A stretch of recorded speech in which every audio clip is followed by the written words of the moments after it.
Bismillahirrahmanirrahim. Assalamualaikum warahmatullahi wabarakatuh. Alhamdulillahi rabbil alamin. Wabihi nasta'inu ala umuri dunya waddin. Wa sallallahu ala nabiyyina wa sayyidina Muhammadin wa ala alihi wa sahbihi ajma'in. Amma ba'd. Kita panjatkan puja dan puji syukur kehadirat Allah Subhanahu wa taala. Kita kembali diberi kekuatan, kesehatan, hidayah serta taufik dari Allah Jalla wa Ala, sehingga kita bisa kembali menghadiri pengajian rutin tafsir Al-Quran di Masjid Agung Darussalam Purbalingga. Kita berharap semoga Allah Subhanahu wa taala berkenan untuk melimpahkan kepada kita semuanya ilmu yang bermanfaat, sehingga bisa kita amalkan sebagai bekal untuk menghadap kepada Allah Jalla wa Ala. Allahumma amin. Salawat dan salam semoga senantiasa tercurahkan kepada junjungan kita Nabi Agung Muhammad sallallahu alaihi wasallam, kepada keluarganya, sahabatnya, dan umatnya yang setia mengikuti tuntunannya hingga di akhir nanti. Seperti biasanya, sebelum kita mengawali pengajian malam hari ini, kita akan membaca sebagian ayat-ayat yang termaktub di dalam surat At-Takwir. Semoga Allah Subhanahu wa taala memberkahi majelis kita. أعوذ بالله من الشيطان الرجيم.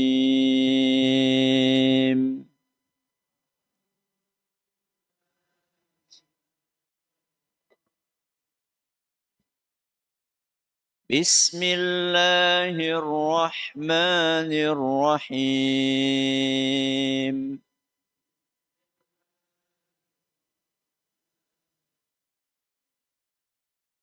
إذا الشمس كورت وإذا النجوم انكدرت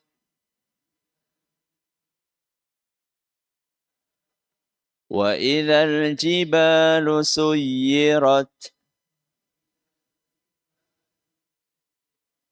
وإذا العشار عطلت وإذا الوحوش حشرت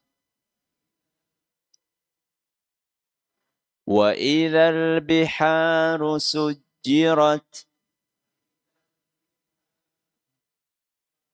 وإذا النفوس زوجت وإذا الموءودة سئلت بأي ذنب قتلت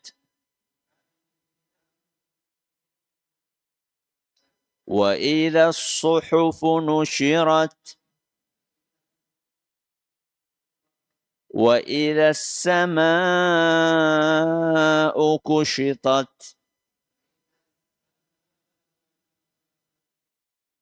وإذا الجحيم سعرت وإذا الجنة أزلفت علمت نفس ما أحضرت.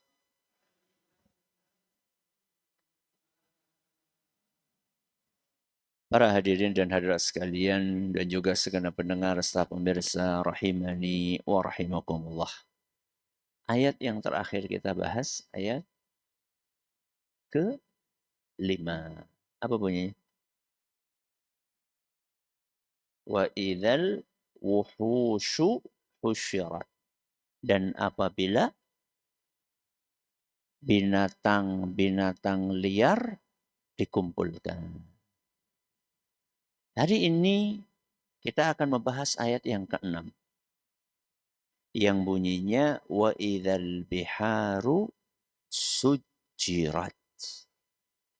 Apabila laut dipanaskan. Kalau kita perhatikan mulai dari ayat pertama, kedua, sampai ayat yang ke-6.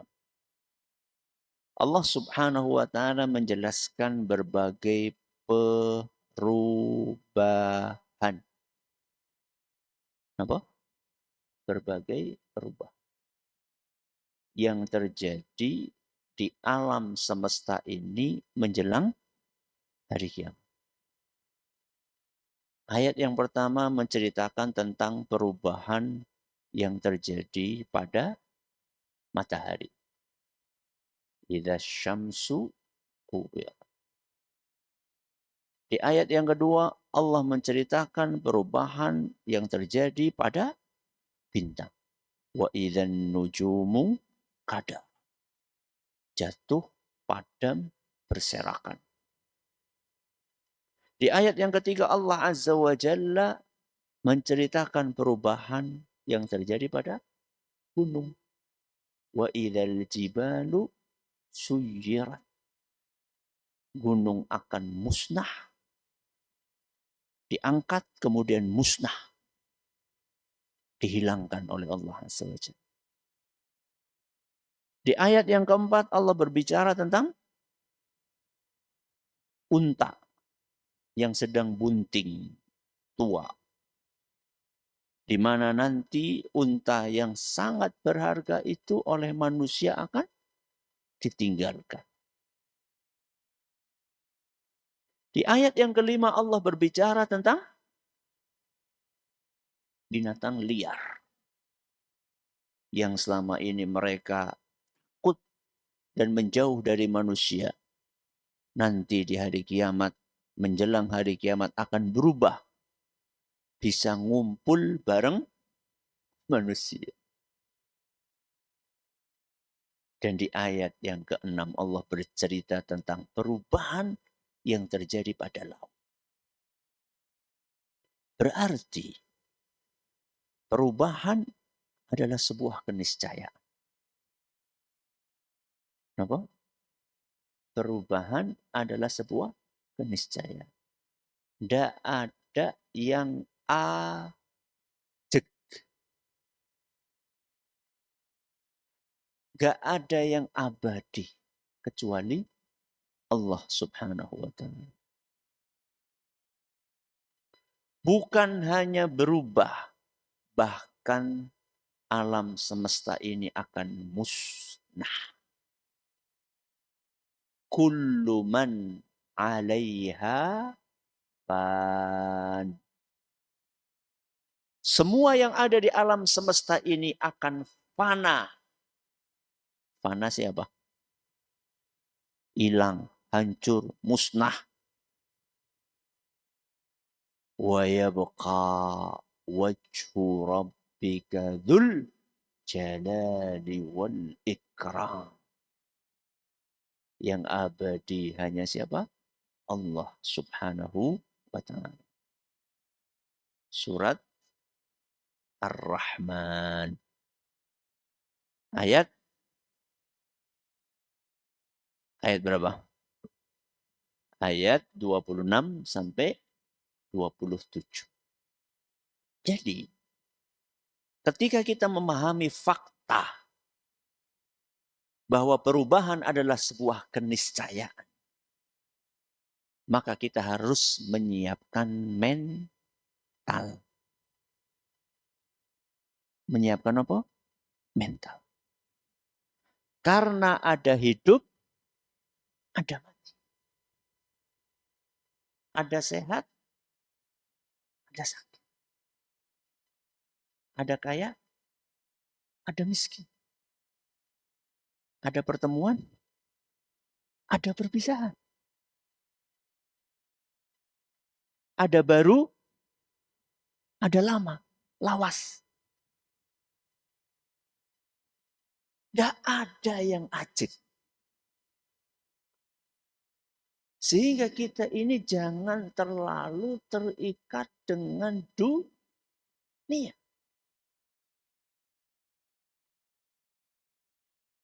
Sesayang-sayangnya jenengan sama istri, ada saatnya pernikahan itu akan berakhir. Kita akan pegatan Ustaz. Utuh. Berakhir kan nggak mesti bercerai. Bisa jadi berakhirnya itu dengan apa? Dengan meninggal. Siapa? Jenengan? Apa betul? Ya terserah. Oh, cinta ya cinta. Tapi nggak usah berlebihan. Apa kata Ali bin Abi Thalib? Ahbib habibaka haunan ma. Cintailah orang lain seperlunya. Gak usah apa? Berlebihan. Nek orang Jawa mengatakan, ngono ya ngono, tapi ojo ngono. Paham berarti? Ngono ya ngono ya ngono, tapi ojo ngono. Ya cinta, tapi nggak usah nopo berlebihan. Kecuali cinta kepada siapa? Allah. Kecuali cinta kepada Rasul Sallallahu Alaihi Wasallam. Tapi kita punya barang, HP, apalagi motor, apalagi manuk. Ya Allah. Gak usah berlebihan. Ada orang punya burung merpati juara. Ditawar. Iya. Berapa? Lupa saya, beritanya sudah lama. Berapa ratus juta kalau nggak salah. Nggak dilepas. Nah, nggak mati kepada kayak apa? Ngajoke gue lu. Ingat gelombang cinta? Hah? Bayangkan. Gelombang cinta mau dibeli apa? Sekian juta mundak maning. Malah ambrol. Gue keluban. Apalagi? Hakik. Itu regane larang banget. Ditawar sekian puluh juta. Enggak. Nunggu apa? Munggah maning. Siki? Siapa sih golet watu? Jangan terlalu terikat dengan apa?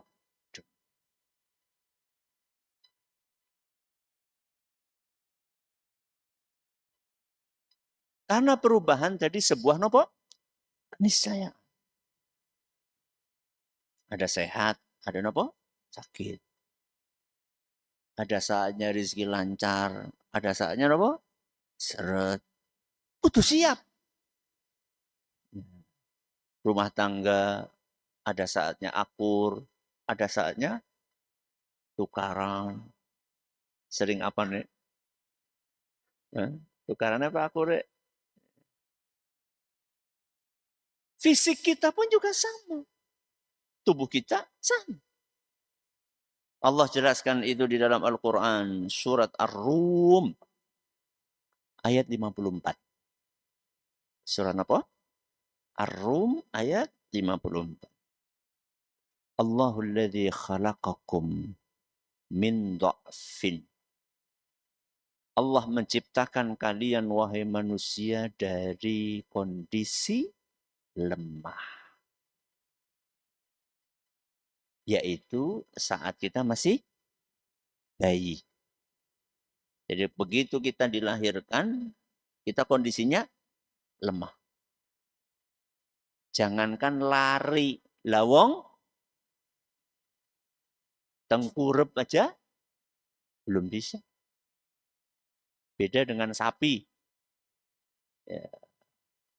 Beda dengan apa? Sapi. Baru berapa jam sudah apa? Sudah jalan. Setelah berapa? Ya. Manusia diciptakan awal.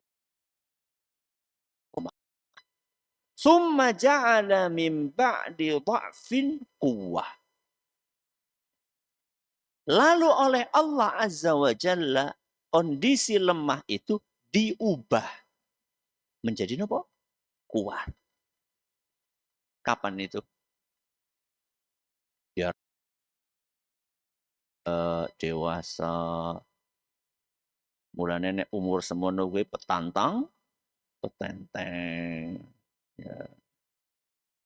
Tapi ingat kata Allah Subhanahu wa taala, "Tsumma ja'ala min ba'di quwwatin dha'fa." Dan setelah itu Allah akan ubah lagi menjadi lemah. Wasyaibah, dan beruban. Jadi nek wis metu apa? Ubane kuwi kudu emut. Emut apa? Mati. Berarti nek urung ubanen ora emut mati kayak gue. Ya enggak juga.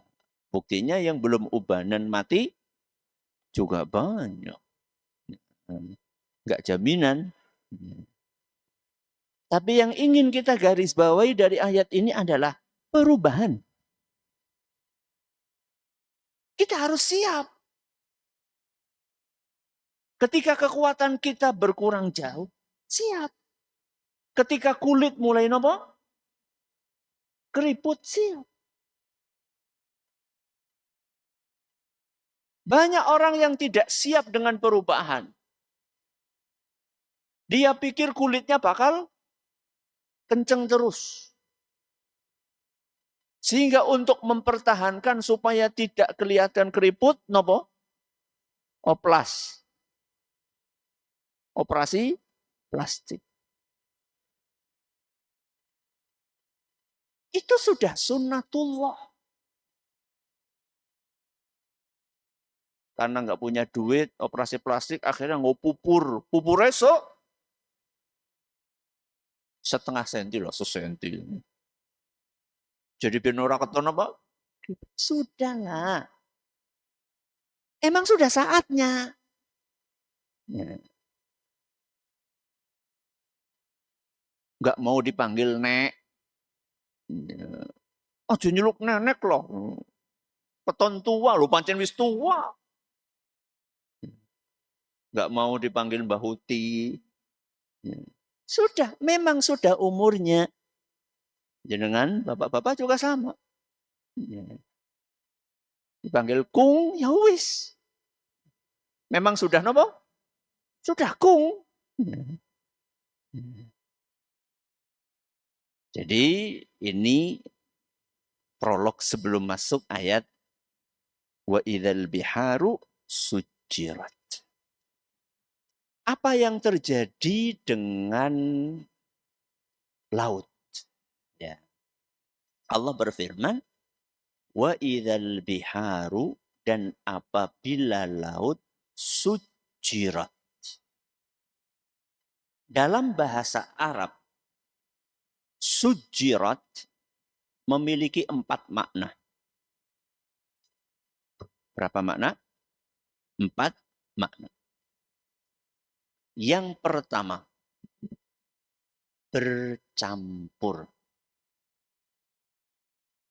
Kenapa? Bercampur.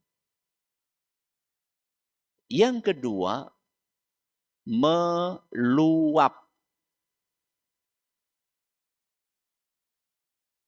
Makna yang ketiga, menyala. Dan makna yang keempat, mengering. Berapa makna? 4. Coba diulangi. 1, bercampur. 2, meluap. 3, menyala. 4, mengering. Mana yang dimaksud dari 4 makna tersebut? Jawabannya semuanya dimaksud. Karena laut menjelang terjadinya hari kiamat akan mengalami 4 kondisi tersebut. Dan 4-empatnya itu terwakili dengan satu kata. Apa tadi? Sujirat. Itulah dahsyatnya Al-Quran. Kalimatnya pendek, tapi maknanya luas. Kita bahas satu persatu. Apa makna yang pertama? Bercampur. Apa maksudnya bercampur? Para ahli tafsir menyebutkan salah satu makna dari sujirat adalah bercampur. Maksudnya bercampur antara air yang asin dengan yang tawar. Karena lautan, ya, kumpulan air di muka bumi, itu kan nggak cuma laut saja. Ada nopo? Sungai, ada apa lagi? Danau, ada apa lagi? Rawa. Apa yang terjadi nanti menjelang hari kiamat? Antara yang asin dengan yang tawar nyampur. Kalau sekarang akan apa? Bainahuma barzakhun. Ada apa? Ada batasnya. Dan sebelum adanya teknologi, orang nggak mungkin. Namanya asin ketemu apa? Tawar mesin apa? Nyampur. Ternyata enggak. Dan itu kelihatan dengan adanya teknologi sekarang apa? Apa sih? Sekarang dhuwur kayak apa? Satelit kelihatan itu. Garis gitu. Terpisah antara yang apa? Tawar sama yang asin. Nanti di hari kiamat enggak nyampur. Ini makna yang pertama. Makna yang kedua, apa? Meluap. Begitu nyampur, maka akan terjadi kondisi di mana air laut meluap. Sehingga menutupi seluruh daratan yang ada di muka. Bumi menjadi laut.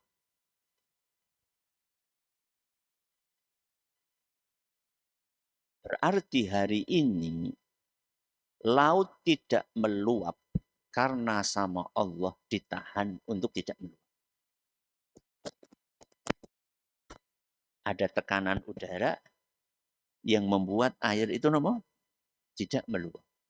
Kalaupun pasang tapi nggak sampai nggak sampai meluap.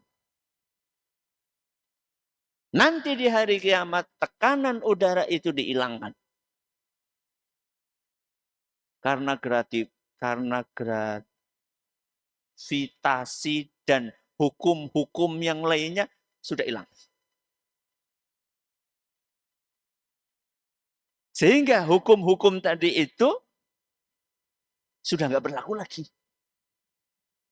Akhirnya laut yang awalnya tidak meluap jadinya apa?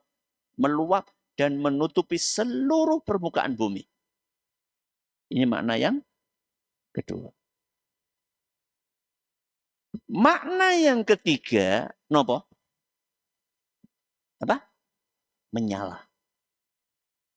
Apanya? Loh, selama ini air itu untuk memadamkan api. Betul? Betul. nanti di hari kiamat air malah jadi api. Mungkin. Mungkin enggak?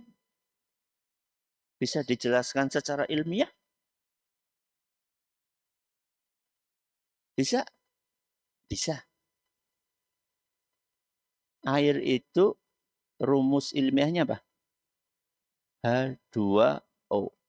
H apa? Hidrogen. O, oksigen. Hidrogen dan oksigen itu punya sifat kimia yang berbeda. Kalau hidrogen itu gas yang gampang terbakar, oksigen adalah gas yang mendukung pembakaran. Jadi ketika air dipisahkan menjadi dua unsur ini, yang awalnya unsurnya bersatu, H2O, kemudian dipisahkan, itu bisa menghasilkan energi yang sangat besar dalam bentuk api atau ledakan. Berarti mungkin atau tidak? Mungkin. Dan hal ini sudah dikabarkan 1400 tahun berapa sekarang? 46 tahun yang lalu oleh Al-Quran. Ilmuwan baru menemukan beberapa dekade yang lalu. Rasulullah Shallallahu Alaihi Wasallam ummi. Ummi itu tidak baca, tidak apa? Tulis. Tapi menyampaikan seperti ini, nggak mungkin dari beliau sendiri, pasti wahyu dari Allah Subhanahu wa Ta'ala yang menciptakan air dan yang mengetahui unsur yang ada di dalam air. Oke, berarti apa yang terjadi? Peristiwa yang ketiga, apinya apa? Airnya nyala. Karena nyala, lama-lama kering. Ini peristiwa yang keberapa? Yang keempat.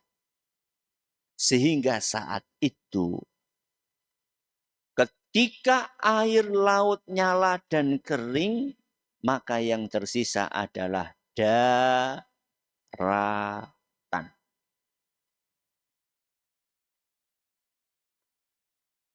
Rata atau naik turun?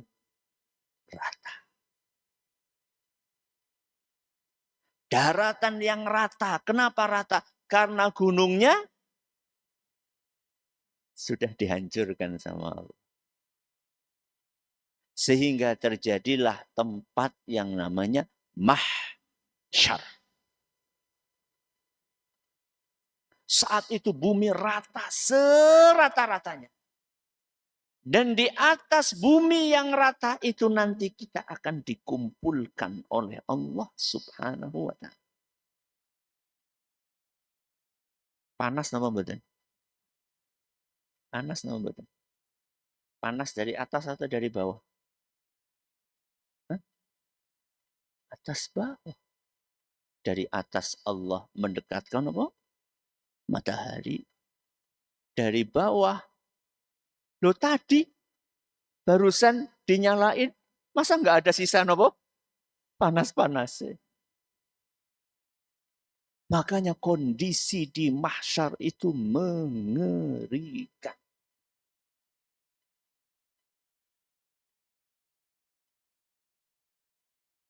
Hanya orang-orang istimewa yang mendapatkan keringanan di hari itu. Mudah-mudahan kita termasuk golongan tersebut. Sab'atun yudhilluhumullahu fi dhillihi yawma la dhilla illa dhilluh. Ada 7 golongan yang akan mendapatkan naungan dari Allah pada hari tidak ada naungan kecuali naungan dari Allah Subhanahu. Pinten? Jenengan yang nomor berapa? Tergantung. Ya. Makanya masing-masing dari kita memikirkan apa amalan saya. Kalau jenengan termasuk pemimpin, maka jadilah pemimpin yang adil. Nomor satu disebutkan Nabi SAW. Al-imamul adil. Pemimpin yang adil. Berarti masuk surga dengan menjadi pejabat bisa nggak? Bisa mboten? Bisa. Nek adil. Kalau tujuannya hanya untuk mencari kekayaan, nggak peduli halal, haram. Aji, mumpung. Jangan harap mendapatkan Ustaz, saya bukan pemimpin, bukan pejabat, saya cuma rakyat biasa. Masih ada kesempatan? Masih. Wa rajulun qalbuhu mu'allaqun bil masajid. Orang yang hatinya selalu terikat dengan masjid. Apa artinya? Jamaah masjid, pengajian nang masjid, mangan nang masjid, turun nang masjid, kayak gue? Bukan. Perhatikan baik-baik. Qalbuhu. Apa nih? Hatinya terikat di masjid. Maksudnya kepriwe?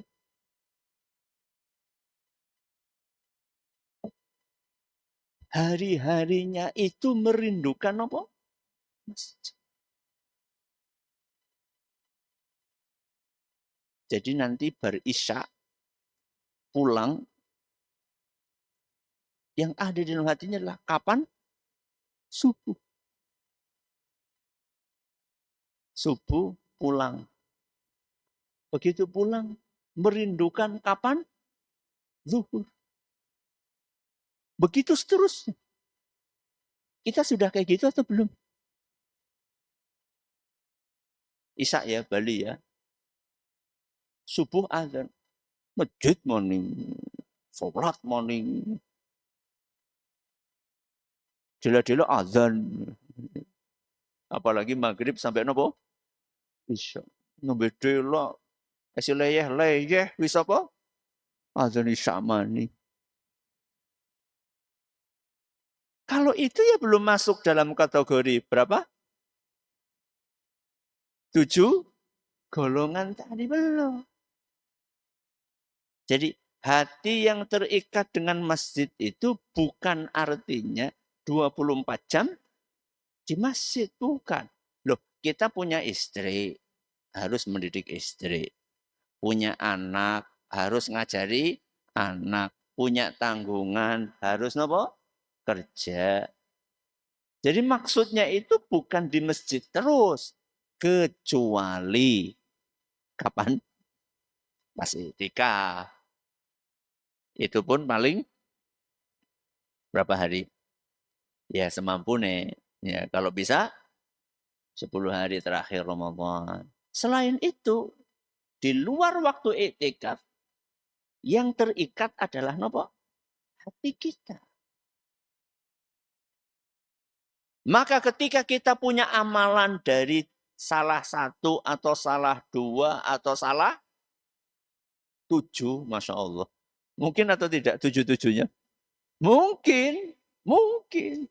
Ya. Seandainya kita punya amalan salah satu dari 7 itu atau bahkan 7-7-nya, maka mudah-mudahan kita akan mendapatkan keringanan di mahsyar. Walaupun di bawahnya panas, di atasnya panas. Dan itu butuh perjuangan. Dan taufik dari Allah Subhanahu wa ta'ala. Oke. Wa idzal biharu napa? Sujirat. Perhatikan baik-baik. Ini ada pelajaran buat guru. Ada guru di sini? Kabeh guru. Guru enggak anake. Wa idzal biharu sujir. Apabila laut di apa tadi? 4 makna ya. Oke. Mana yang lebih familiar buat manusia? Kata laut atau kata sujirat? Mana yang lebih familiar? Laut. Allah Subhanahu wa taala mengawali penjelasan tentang salah satu peristiwa di hari kiamat dengan menyebutkan kalimat yang familiar. Supaya kita punya gambaran awal Allah sedang membahas tentang apa. Setelah kita punya gambaran awal, oh Allah sedang membahas tentang apa? Laut. Kita bisa bayangin. Bisa apa? Bayangin. Laut. Oh iya, laut itu adalah tempat kumpulan apa? Air. Warnanya biru, indah, luas. Begitu kita sudah membayangkan sesuatu yang akan dibahas, baru Allah jelaskan fakta baru tentang hal tersebut. Ini namanya sistematika mengajar. Jadi kalau kita mau menjelaskan sebuah fakta baru, jelaskan terlebih dahulu, sampaikan terlebih dahulu sesuatu yang dipahami oleh murid. Gampangannya kayak gini. Jangan menjelaskan tentang perkalian, pembagian, nek urung paham, penambahan. Jadi sebelum ngajarin yang susah-susah, ajarin dulu yang mudah-mudah. Ya. Ajarin konsep dasarnya dulu. Ketika kita akan mengajarkan sebuah ilmu yang belum diketahui oleh murid kita, ajarkan lewat ilmu yang sudah dipahami oleh murid kita. Sehingga nyambung. Kalau kita mengajarkan ilmu seperti itu caranya, insya Allah muridnya gampang, mudeng.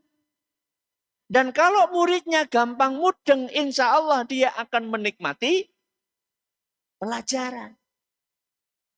Berarti bisa jadi murid tidak menikmati pelajaran gara-gara muridnya. Bisa jadi gara-gara gurunya yang tidak memiliki teknik yang bagus untuk mengajarkan ilmu. Dan Allah di dalam Al-Quran memberikan contoh itu. Jadi kalau mau ngajar itu butuh persiapan.